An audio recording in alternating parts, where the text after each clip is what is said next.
So there was a 6-3 decision out of the U.S. Supreme Court today, and in that 6-3 decision, the majority, the conservative majority, sided with South Carolina. Now, this was over South Carolina's ability to decide which clinics accept Medicaid dollars and which ones don't, specifically excluding Planned Parenthood.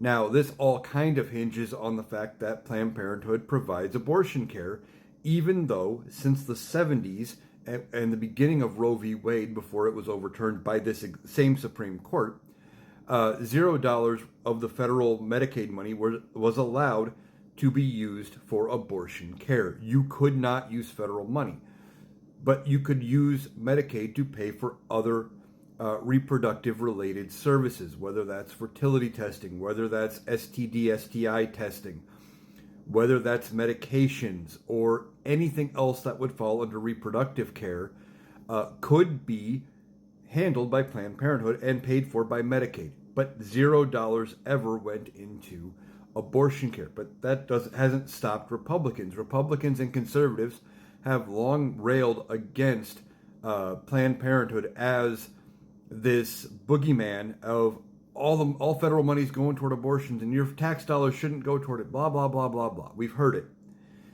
The fact is, it didn't and it never has. But this case from South Carolina wanted to limit where Medicaid dollars could be spent on care, and if you got to choose your own provider.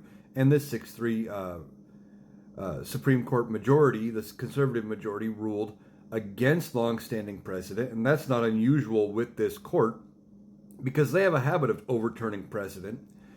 And they said, well, no, the Medicaid Act does not let you get to choose your own provider.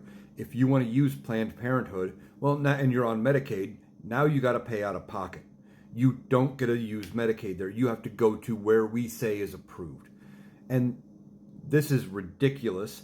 It is a bad decision out of this Supreme Court. I think they got it wrong. Now, I'm not a constitutional law expert, but the number of times this court has overturned precedent to favor particularly the right-leaning conservative mindset is appalling. But the other thing is, remember back when Obamacare got passed, and one of the things that they like to rail against with Obamacare was that, they're going to tell you where you can go. You need to have the choice to see the doctor you want. Funny, that was the conservative argument then, but when you choose to go to places that they don't like their boogeyman of Planned Parenthood, now they suddenly say, wait a minute, you can't have that choice. We get to make it for you. So we'll see the ramifications of this, but this is going to hurt Planned Parenthood in the end.